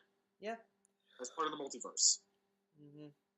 Well, they reference that in the comics. They reference him in the comics. His existence. Yep, they reference his existence in the comics. Yeah, he successfully westernized the character, and nobody really complained. Yeah. I thought it was okay, and I like that. So yeah, Well, critics didn't like it, but who gives a fuck what those assholes think? Yeah, we still live in a world where when it comes to fiction, when it comes to adaptations of fiction, critics still don't know how to properly review that stuff. Well, if I'm being honest, right? Well, because I'm looking it up now, it's got a 46 on Rotten Tomatoes, and it's got a 72 audience rating. There you go. That just proves it. Yeah, right there. So if I could have my dream casting, Keanu Reeves hands down with a little bit of revamping for today's world. But if we had to settle and entirely recast the character, yeah, Ian McGregor would be my top choice. Yeah, Guy's a talented actor. Hasn't steered me wrong yet. Yeah. Even though I've seen most of his movies with the exception of Trainspotting. Oh, Trainspotting's amazing. Which I want to see. I do want to see Trainspotting. It looks good. Fuck this guy. I'm on Rotten Tomatoes, and like one of the first reviews is like, I deeply loathe the heaven and hell genre to which this cinematic comic book spectacle belongs. Get the fuck out. Get the fuck out of here. Get out. You clearly don't understand Constantine if you're going to complain about that. Yeah. He's basically just the undamned version of Spawn, for crying out loud. Well, more complicated. He's more of an occult detective. Yeah, well, I say that loosely, not definitively. Yeah. Entirely beyond redemption. If anything, the only thing those characters have in common is their ties to heaven and hell. Exactly. That's it. They're two completely different characters that do their own shtick. Yeah. Oh, put those two in a comic book for a crossover. What? Constantine and Spawn. Oh, that would be interesting. That's a fan film right there. That's a fan film. Death battle. I want to see a death battle. But no, I'm still pissed that Injustice 2 you can't get Constantine. Let's keep our fingers crossed that let's keep our fingers crossed. Because they just announced the second character pack, and if Hellboy's making the cut as a guest character, maybe there's a chance we'll get Constantine. I love that was so good in that trailer. The missile. He grabs the missile, lights the cigarette. He's like, thanks for the light.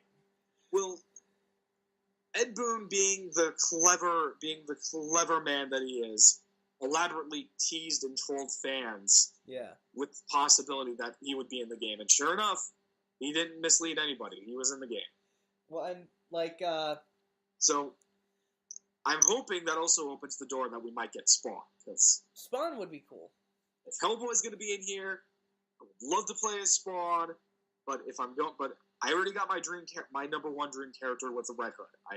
The second I got the game, I immediately bought the Red Hood DLC, and I love to play as him. But if I can get my second, it'd be Constantine. You know they reference Constantine in the game. Like if you play as Dr. Fate, like his narrative, Constantine shows up at the end, like in like the ending story. I did not know that. Yeah, they show him. They physically show him and reference him. Ah man, I got to play that. I'm not really a Dr. Fate fan, so I never would have. Just look it up on YouTube. I'll look it up after this. Okay. Okay. If he shows up, then that means he's got to be in the game. Okay, we are like 2 minutes away from breaking our record of longest podcast. So, do we have another story? Yeah. See, this is a good idea. Just keeping it going. Fuck it. I doubt anybody's getting this far anyway. These guys are insane. Yeah, we're total fucking mavericks. Yeah. Just doing this.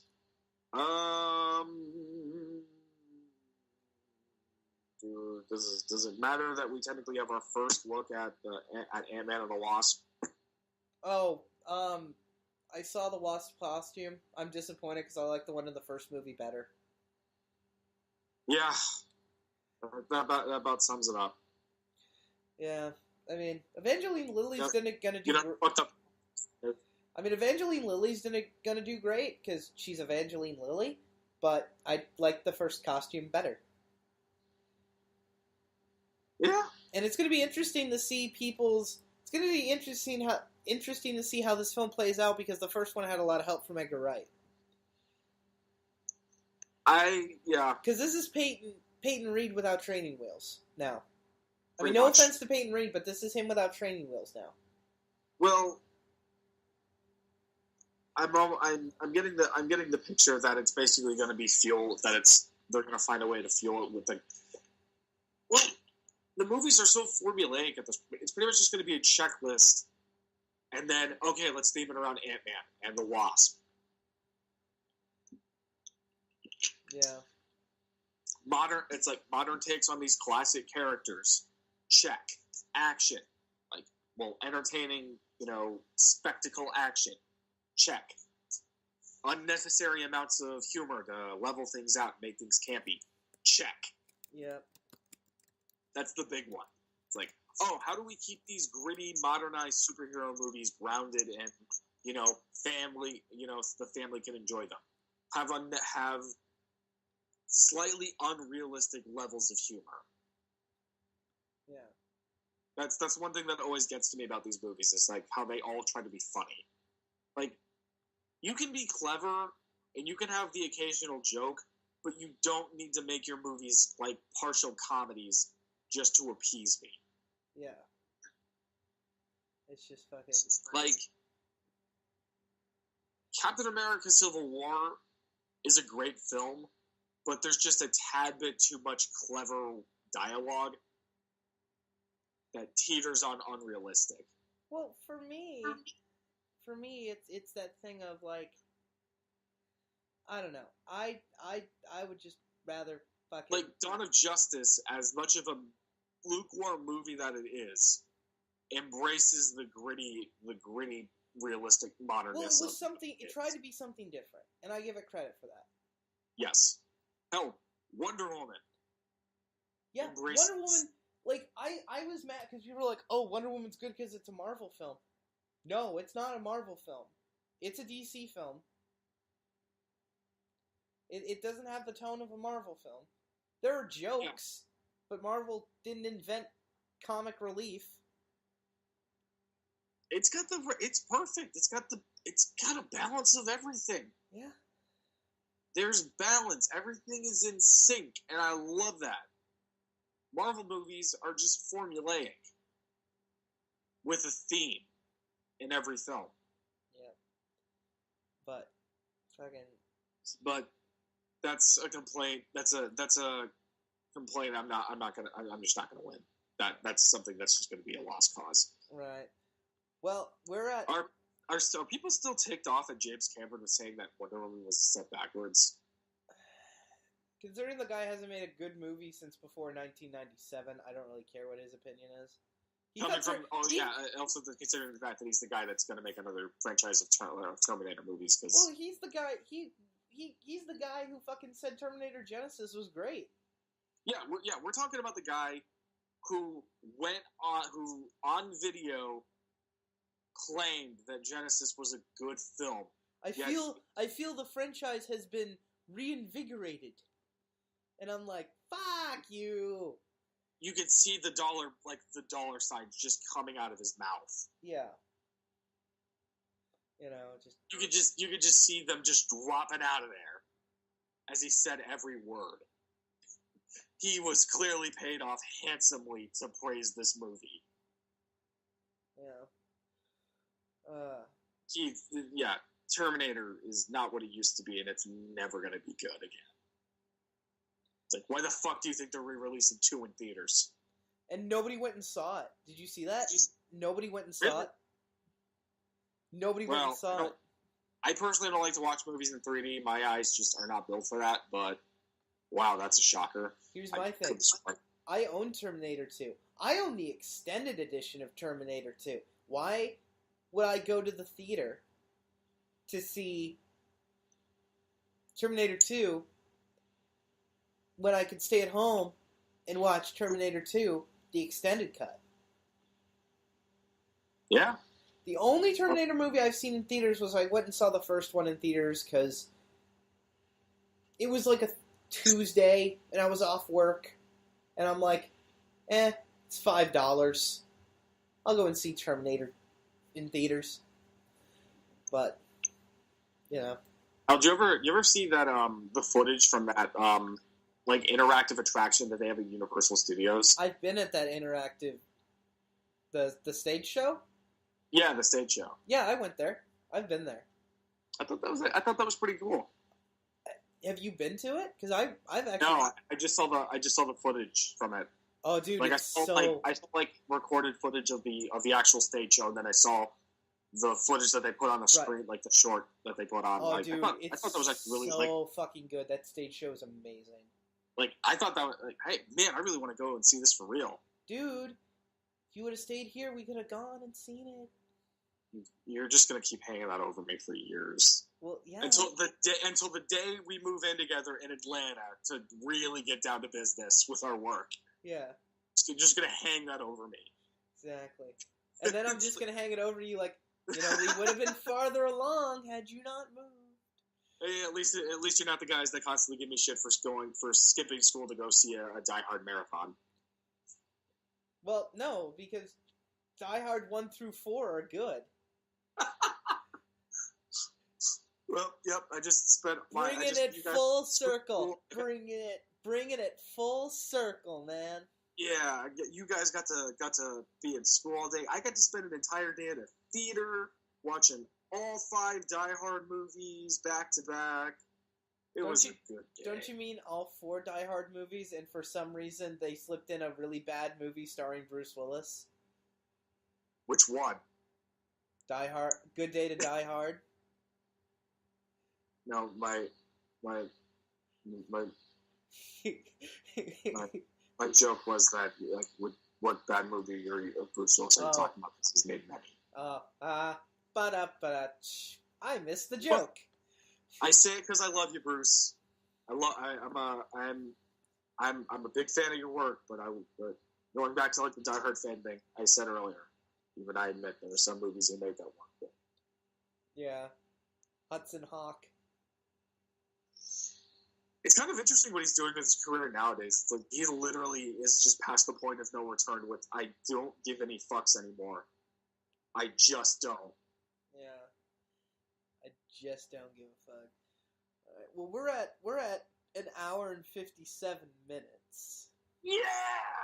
We did it! We did it, everybody! We did it! I need to stop sounding so sarcastic about this. I'm actually really proud. If I could, I would give you all an ironic group hug.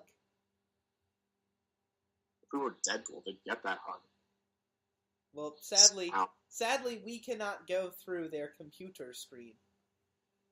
I mean, I have a character that could do something similar to that, but I'm not ready to divulge that information. So that's a story for another day, for a movie that will get made at some point. For another time. But I need to watch the trailer for the adaptation of Gotham by Gaslight.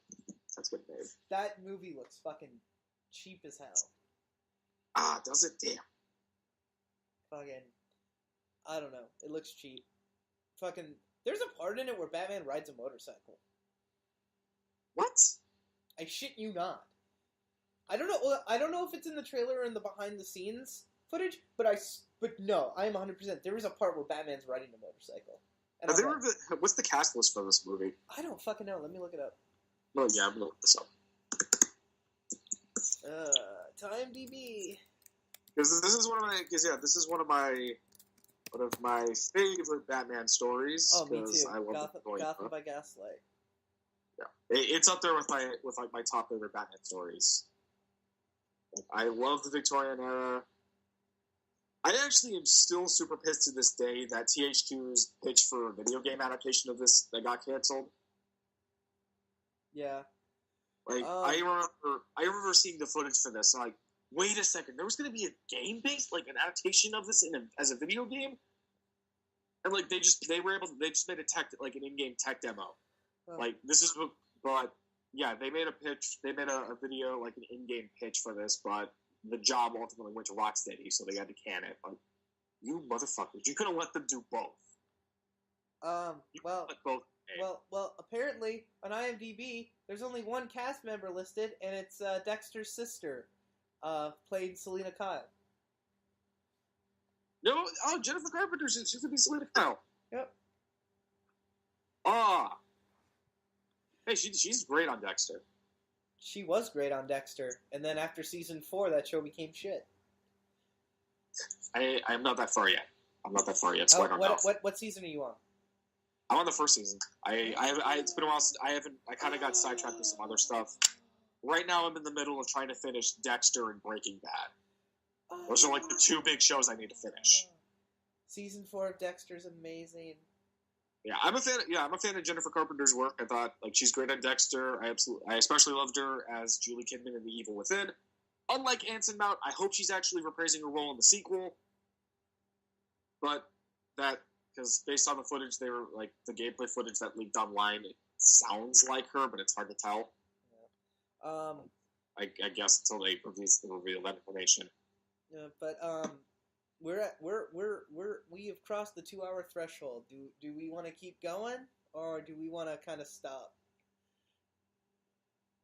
I think we did it, man. Woo! We accomplished something. It's good enough for one day.